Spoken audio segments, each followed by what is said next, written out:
Welcome everybody, this is Jason and the name of today's workshop is Object Lessons. It's a basic object creation tutorial. It's beginner friendly. I'm going to try to go slow and cover all of the points. That said, let's jump right in.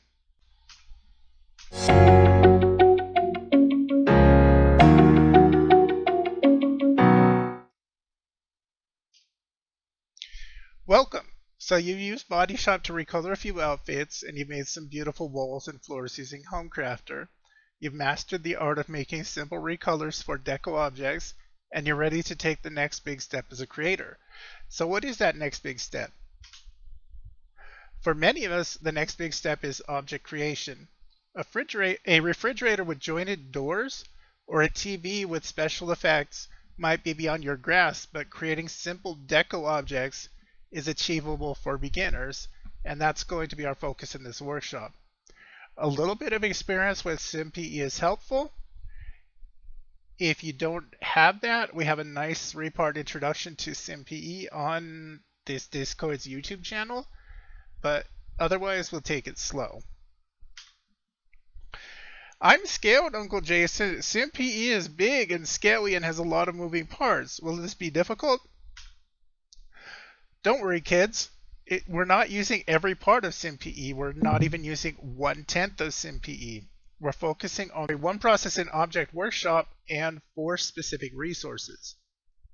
The GMDC, that's the geometric data container, the part that actually holds the mesh. The TXTR, or texture image.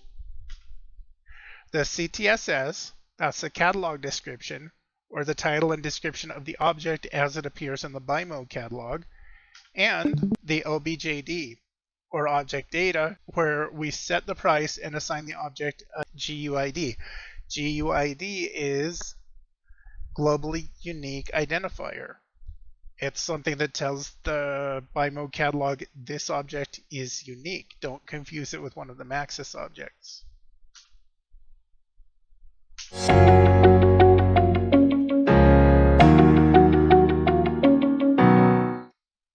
Cloning the object. Let's get started. First, we open Object Workshop, the Object Workshop tab in SimPE, then click the Start button.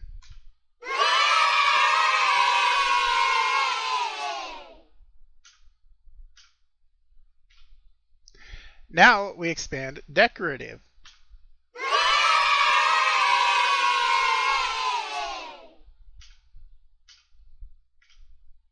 Now we expand Sculptures and look for a suitable object to clone. The measure of a sim and the TXTR statue are good because they're recolorable, but you may have to lower the specularity after you clone. Remember, we're using a kind of high poly object, and if your specularity on the material is really high, it's going to be a little bit shiny. Is the specularity the shininess then? Yes. The AL cereal box and the FT football tee are good starter objects, but they aren't recolorable. So it just depends on your needs. It's easier to clone a recolorable object and then mess with the material than to clone a non-recolorable object and enable that later.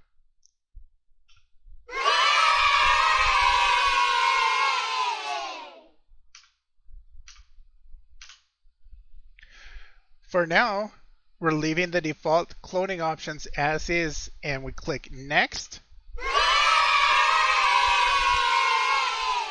And then Finish. So let's do that now. Go to Object Workshop. We expand Decorative. And then we expand Sculpture. And I'm going to do the Tiki Idol this time around. So it's super easy, it's placeable on tables, and it's recolorable, and it's not terribly shiny. Now, where did that Tiki Idol go? Tiki Idol. Then, up here at the top, we click on Next. We leave the clone settings as is. You don't need to mess with those. We click on Next. And for now, we're just going to click on Finish without adjusting these. I will show you how to adjust them from SimPE once the object is cloned. We need to give it a unique name in the scene graph.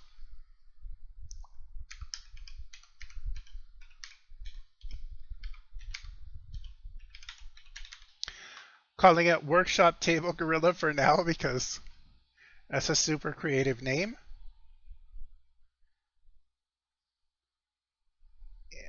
Let's go to Object Lessons.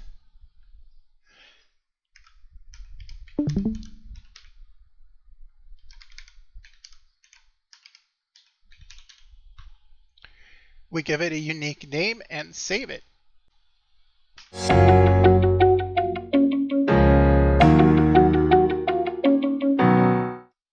The GMDC. The best place to start once you clone the object is to replace the mesh in the GMDC. That's the geometric data container. We select the GMDC in the resource tree, then again in the resource list. We preview the object in the plugin by clicking on Preview.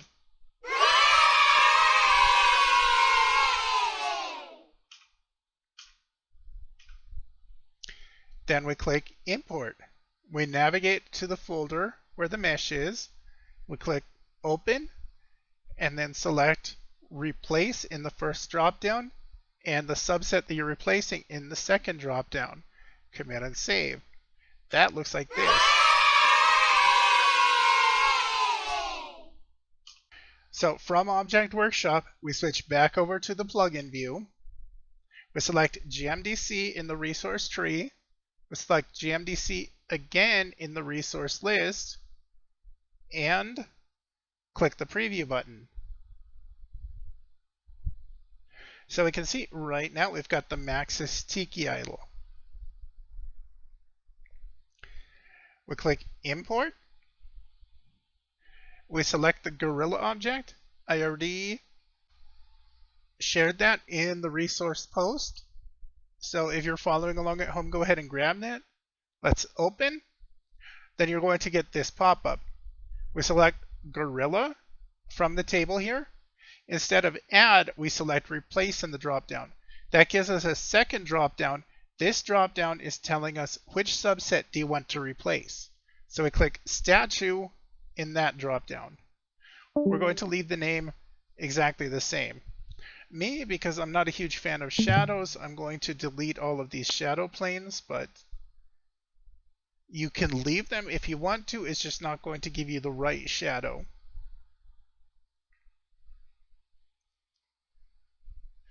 So now you can see the mesh has been replaced.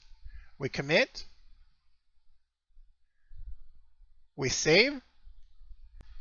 And that's it for the GMDC. Now we look at the TXTR. We select the TXTR in the resource tree, then again in the resource list. In the plugin, we right-click on the image and select Build DXT from the dropdown. So in the plugin, we right-click on the image right here, and we're going to have this dropdown. We just select Build DXT, and then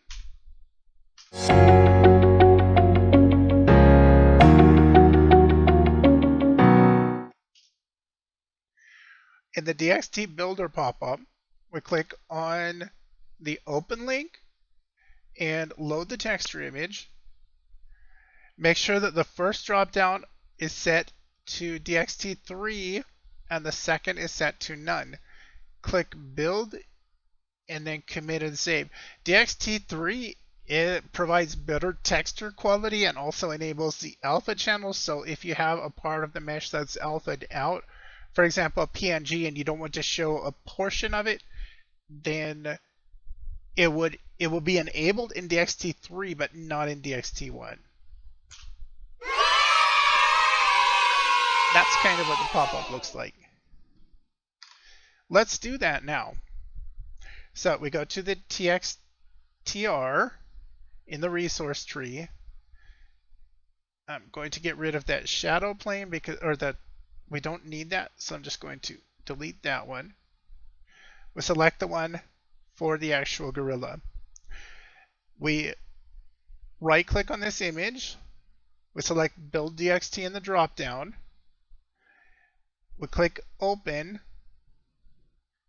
Gorilla, and we change this format to DXT3 because that gives us a higher quality image. Then we build and commit. We can save, and that's it for the TXTR.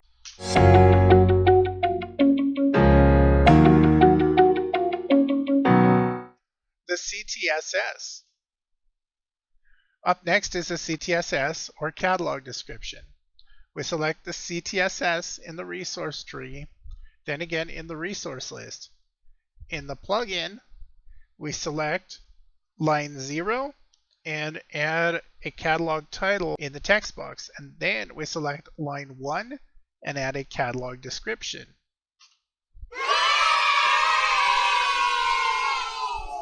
It actually looks something like that. We click the CTSS in the resource tree, again in the resource list, and we change the name here.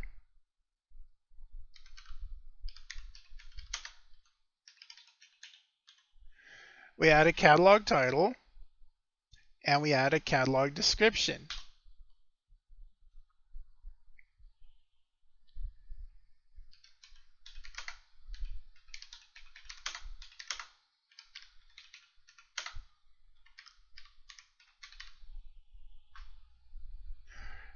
We commit, we save, and that's it for the CTSS.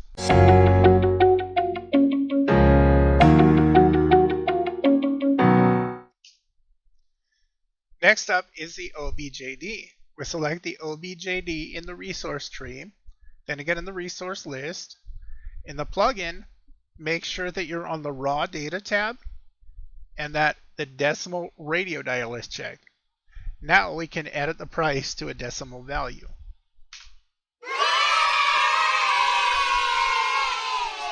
So make sure raw data, and we select that decimal radio dial.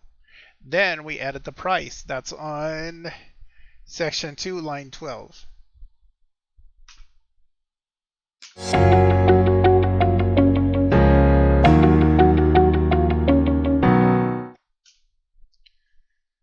In the workshop forum, I have linked browser link. Go ahead and visit browser link to generate a new GUID. So just click on the link or copy and paste the link into your browser. In the first text window, enter 8. In the second, enter 1. Click on Generate Hex and copy the number that generates. That looks like this. So we want 8 digits. We want just one result because we're only generating one GUID.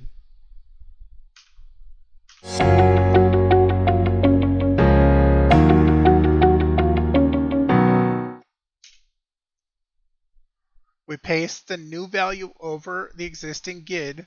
Make sure that you leave the 0x. So it should be the 0x and then the 8 characters. Make sure that update all mmats is checked in case your object is recolorable, and then click on the update button, and that's it.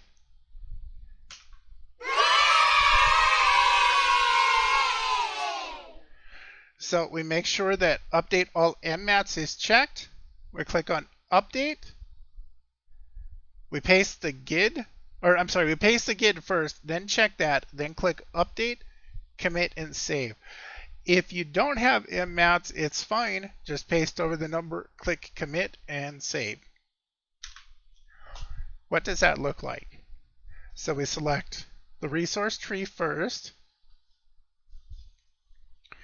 We select the resource list. You can rename the file name, but it's not absolutely necessary. First, let's go to the raw data tab. Select the decimal radio dial over here, and in the catalog price, Let's go 112 just for grins. Now we need a GUID. Let's go and click, grab the browser link, hop back over here, and we only need 8 digits and just one result. Generate hex. We grab all 8 characters here.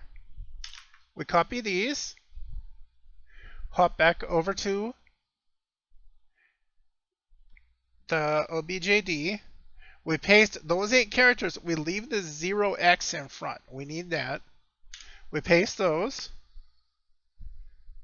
Check update all mmats.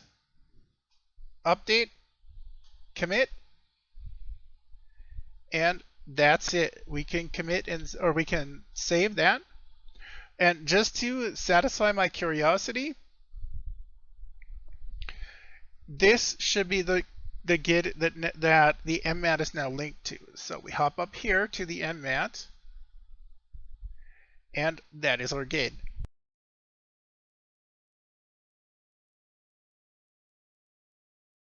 We are ready to go. We're ready to test the object. There it is. It's just that the thumbnail is messed up. This is the gorilla we just made. That's really pretty much it. It's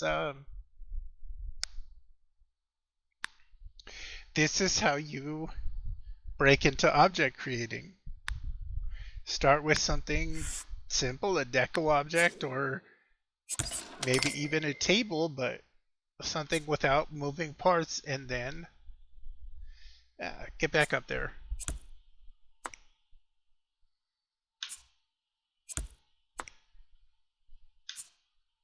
He does not want the 45 for some reason.